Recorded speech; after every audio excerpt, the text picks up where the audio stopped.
May we live?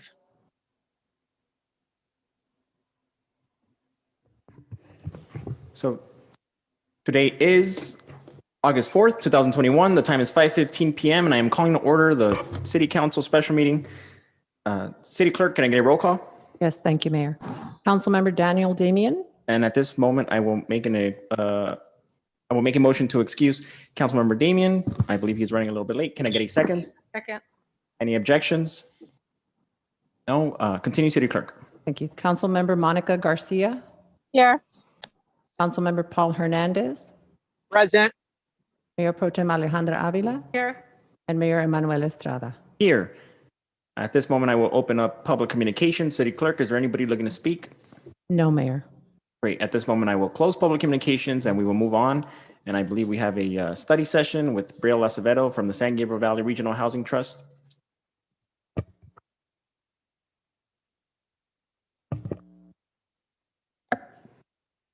Okay, thank you, City Council, for having me back today. So we're pulling up some slides right now, but wanted to come back today and provide some additional detail about the site layout and answer some of the questions from the July City Council meeting regarding the tiny home site. So we're starting off with an overview of the site. So just to remind everyone, it will be 25 units. We are planning to open in November of this year. Once the slide's up, it's showing an interior of the unit. So all of the units include a bed, shelving, an outlet, and a locking door. Okay. I'm just going to pause while we pull this up.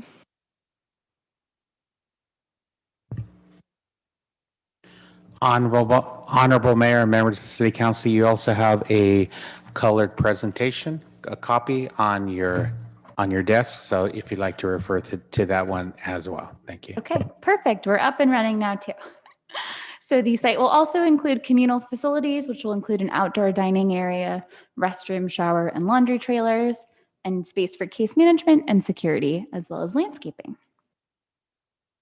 Okay, so to address the questions that were brought up at the July 7th council meeting, those included fencing alternatives, the site layout, including the placement of hygiene trailers or the restrooms, the site plan colors, any options there, adding additional landscaping to the entryway, additional details on the supportive services plan, and additional concerns included a hotline for the site, a local ordinance around loitering, a surveillance system, and then continued community engagement. Okay, so we'll start with the fencing options. The entry fencing, the suggestion here is wood slat, which is close together. It's very attractive looking and it's not scalable.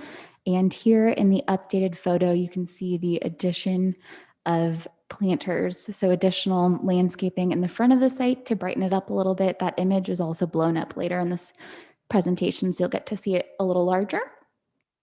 The rear of the site, the important part of the fencing here was to make sure that it is very secure given the location to the wash.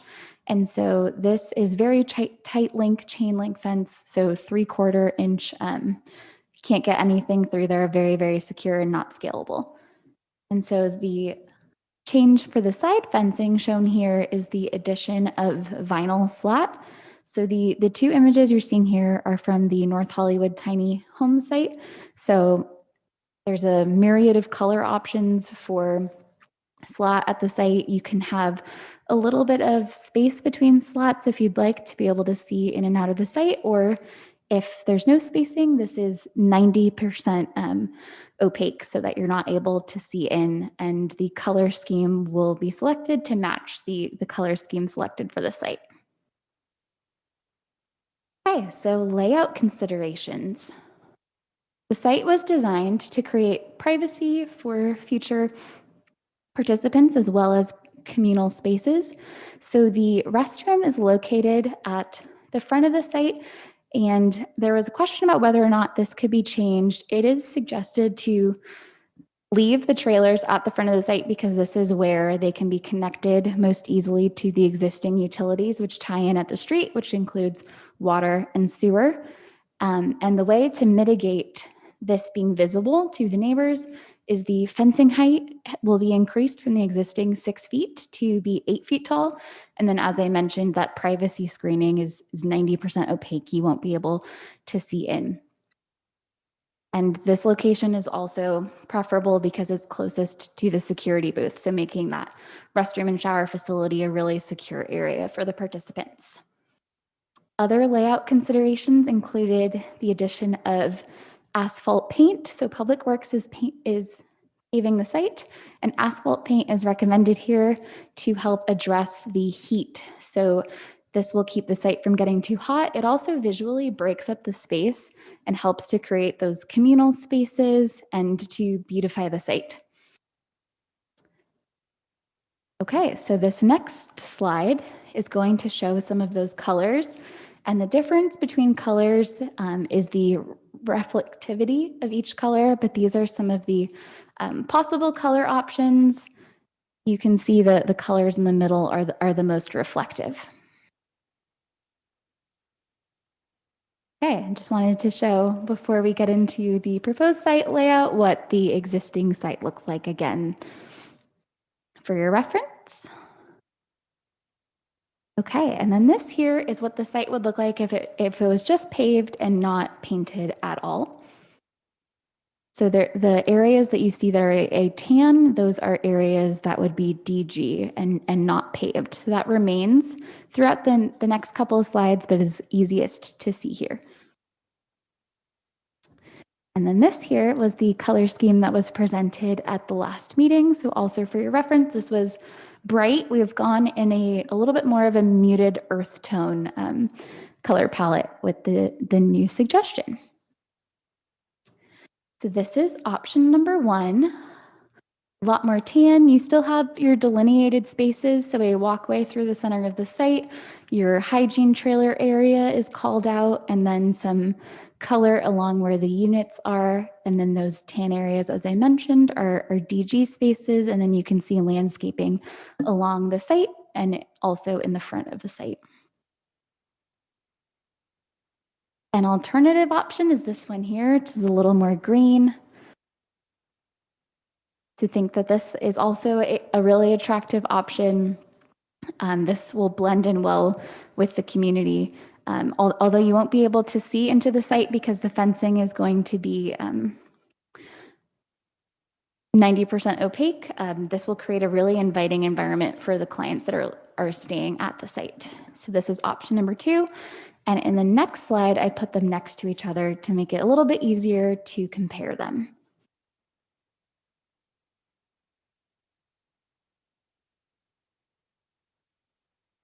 Okay, and then as I mentioned, this is the front view, which has been updated here. So the fence was moved back a little bit. Didn't take away any of the units in the site. There was a little bit of buffer, but this allows for the addition of planters in the front of the site. So this helps to create additional green space in front of the site. It also can be used to help create a barricade or to protect the site from the intrusion of any vehicles.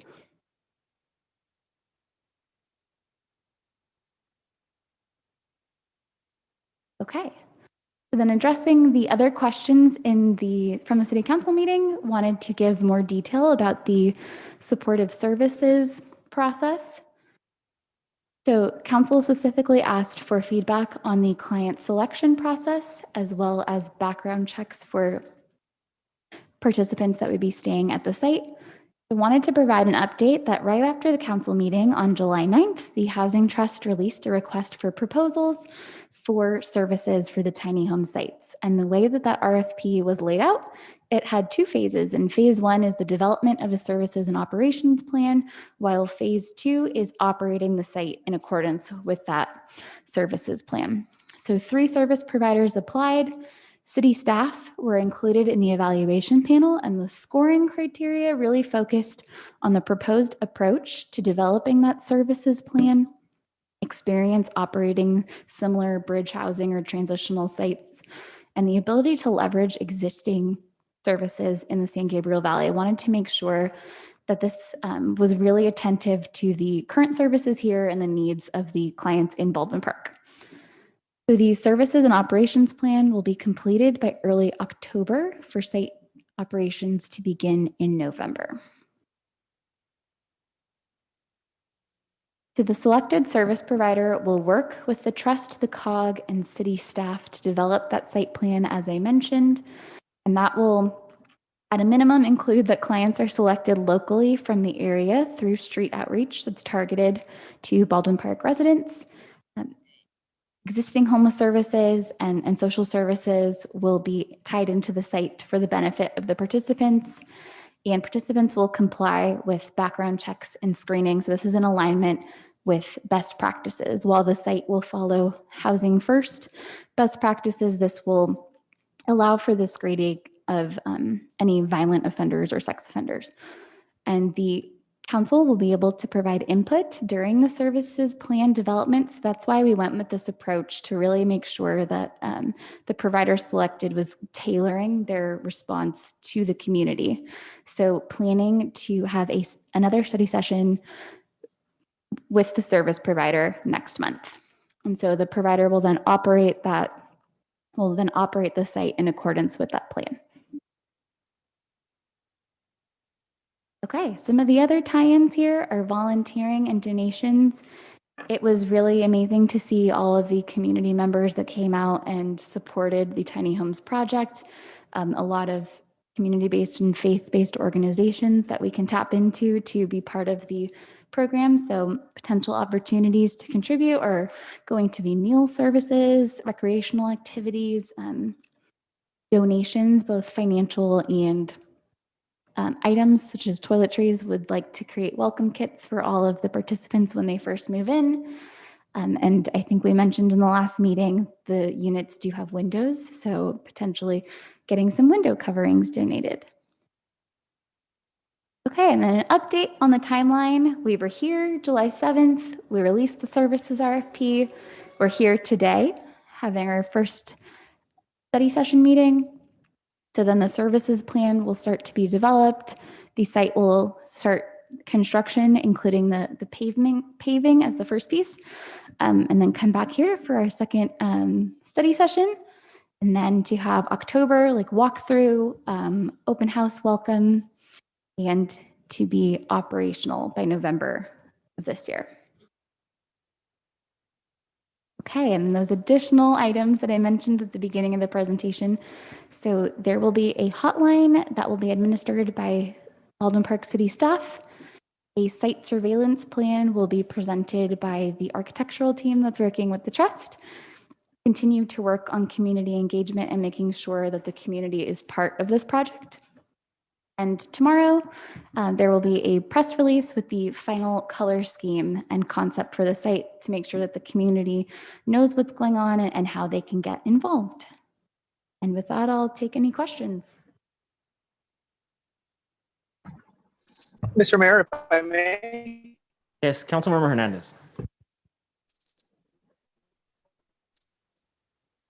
you. I'll just keep it very short and being open in regards to the color scheme, the security of the fencing, the height, and the slats. I'm very much supportive of the 90% full coverage, and of course the increase in the fence size so it blends in a little bit more for the community. Thank you, Mr. Mayor. Appreciate it. Great, thank you for that. And of course, thank you, Brielle, for being here. I think these are some good updates that really do take into consideration some of the concerns that residents had, which I think is, of course, important. With the color scheme, I think I think you offered us two different options, right? Yes. So I think you had the tan one. My only concern is making sure that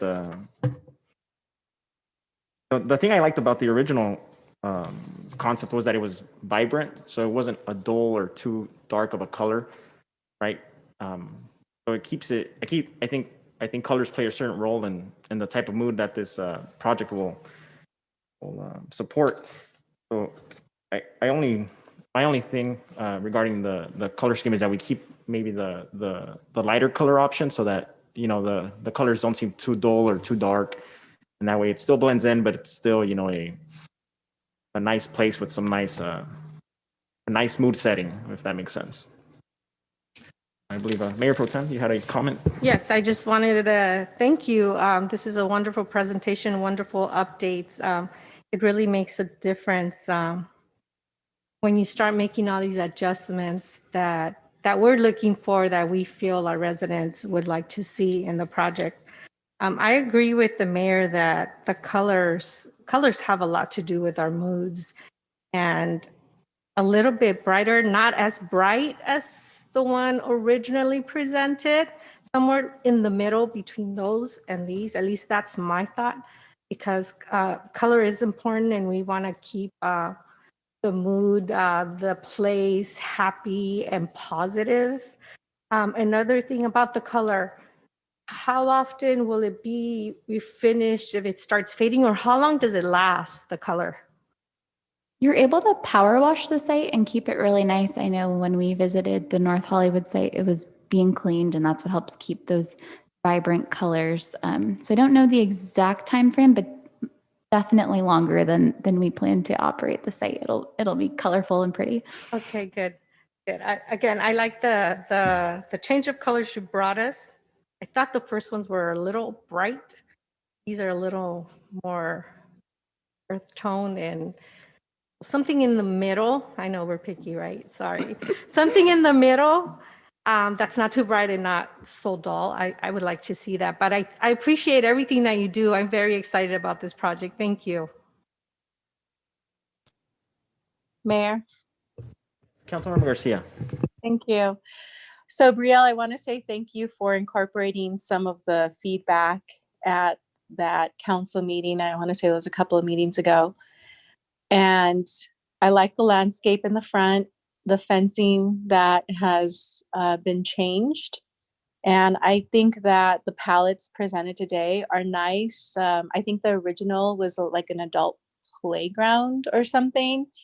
And I think that, you know, if this project is going to move forward, it's best to integrate it into the neighborhood as much as possible. And I know that at the city, we tend to promote the neutral colors. I think that you've done a good job here of incorporating like some nice landscape and some features so that it's not dull, but it's also calming and integrates so that it doesn't stand out, it doesn't stick out. So those are my thoughts. As you know, I didn't approve the project because, well, for aesthetics, for one, I think this what you presented today does integrate better into the community as far as aesthetics. But you know that my concern was also the concentration of this use in that neighborhood. So I just wanted to state that. But as far as aesthetics, I do want to thank you for making those changes.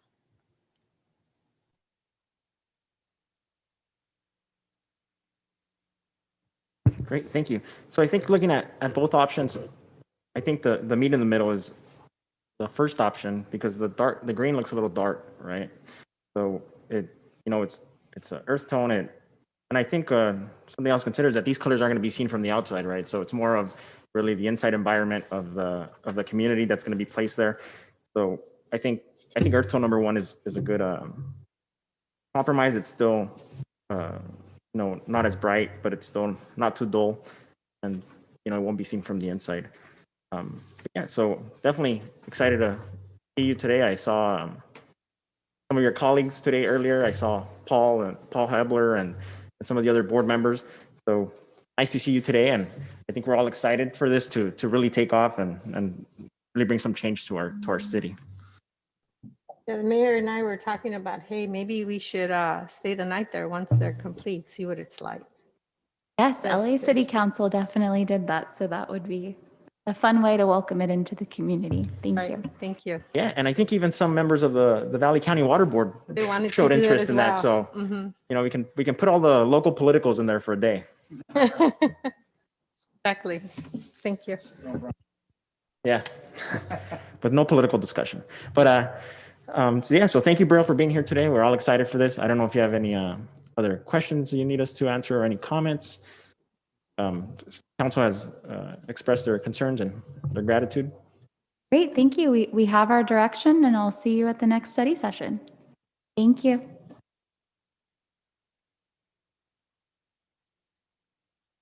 Great. And at this moment, we will recess to closed session.